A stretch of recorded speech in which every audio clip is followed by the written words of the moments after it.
This is a silicone camera protective sleeve, and it's specifically designed for the Sony, and it fits three of their lines. It's the Sony A6400, A6300, and the A6100, and I'm testing it here with an A6300.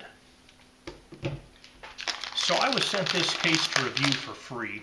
If you wanted to buy it, it would cost you about $17. They haven't paid me for my review, and my opinions remain my own. So in the container here, we have a glass screen protector, and it says this is for the 6100 or the 6300. And we also have the silicone case here. And so this guy fits around your camera. It has some cutouts for places, and it also has just some covers for some of the buttons on the camera as well.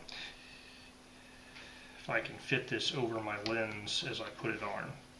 There's no actual instructions for how to set this up. It looks like it just is going to, pull over things.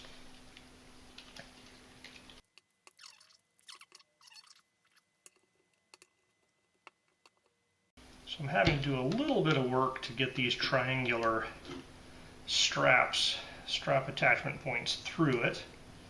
There we go. Okay, so this is the 6300 camera, and it is looking pretty good from a fit standpoint. I have to, this little bit here, I have to pull down a little bit, sitting over there. So let's see, on and off switch works just fine. It's not interfering with the lens at all. Shutter button's just fine. There's the custom button up here. Alright, I had to use my fingernail to push the flash release button through the silicone here. But the flash itself is not at all encumbered. When you pop it back down, you kind of have to pop this thing over. So there's this button here that works through there. This button here is working pretty well.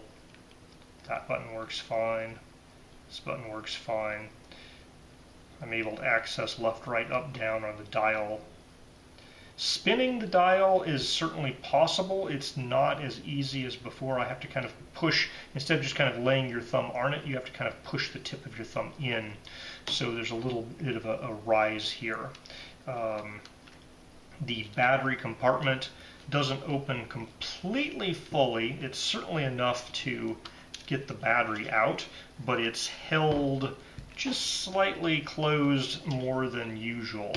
And so to get the battery out, you kind of have to push that away a little bit. I can get the SD card in and out.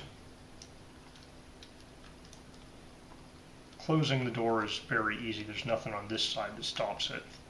So it's possible I just need to shift by pulling this thing a little bit this way, although it looks like it's pretty much as far over as it's going to go. So in the door, you can certainly access the door, put things in and out.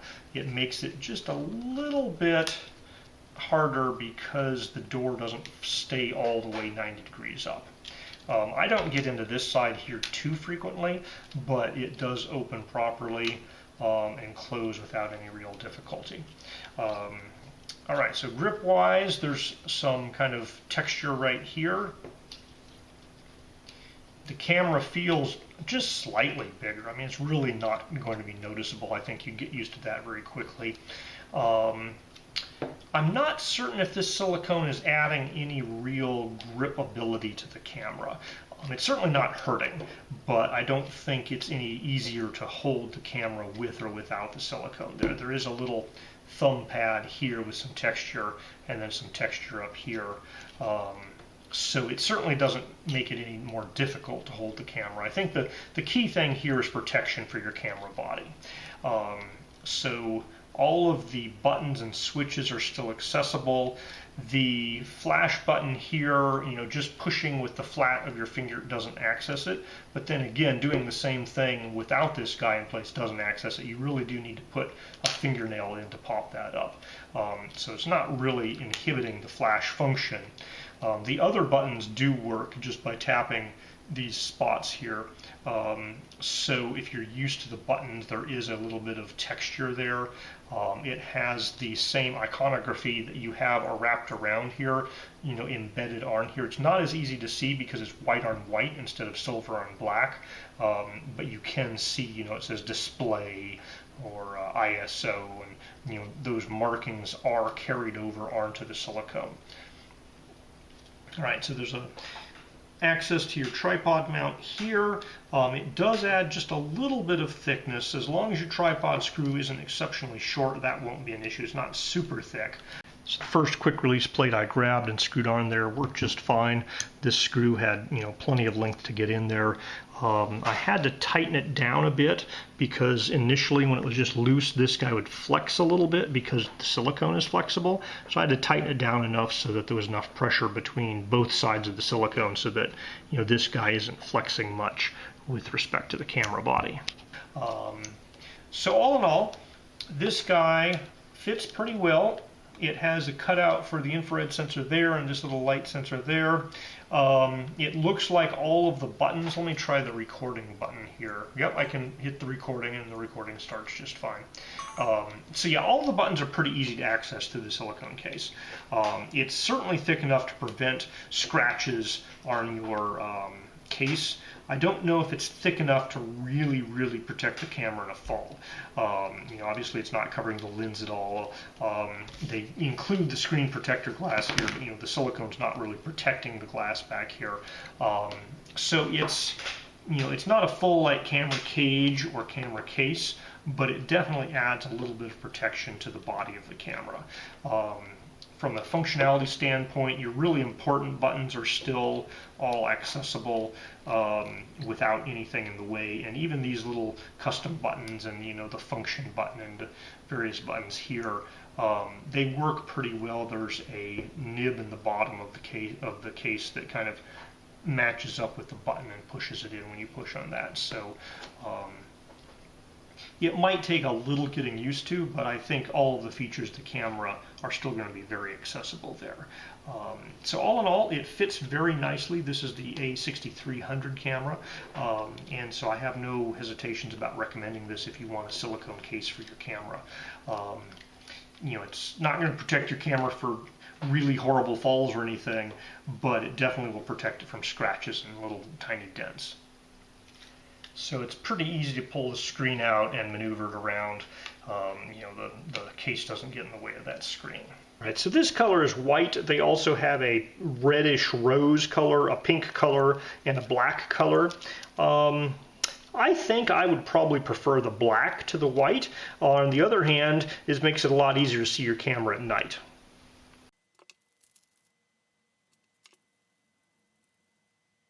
All right, now we're going to take a look at the glass screen protector they included here. Now this one does not say for 6400. The silicone says it'll work for 61, 63, or 64, but this particular thing here only lists 61 and 63. So I don't know if that was an oversight or if it only includes this for the 61 and 63 models. All right, so they give you a guide sticker, a dust absorbing sticker, some wet wipes and dry wipes. It looks like there might be two sets here. All right, the instructions say clean the screen surface thoroughly, make sure it's dry. Peel down a small portion of the mask labeled Step 1. This side is applied to the screen. All right, so they have Step 1 back. Align and apply the exposed portion along one side of the screen. Lift and apply until correct. Slowly brush down. Remove the surface mask protecting the screen probe labeled Step 2. All right, so I do not see a Step 2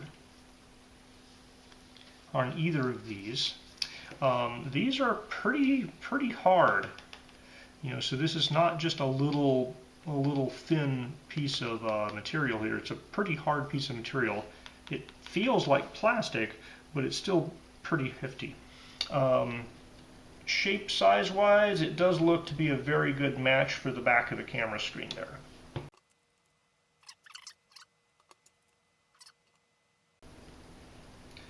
and it is not fully dry just using this. I'm going to let it sit for just a minute to dry out. All right, this has dried itself off. We are going to attempt to put this on.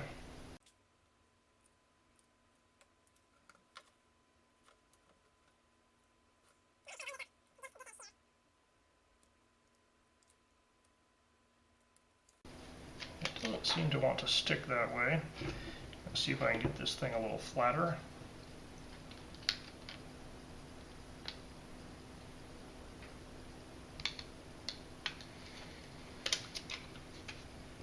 All right. Okay, that seems to work.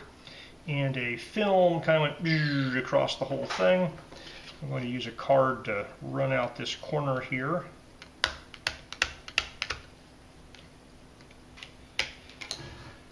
All right, so we have a plastic screen protector on top of the screen. It fit quite well.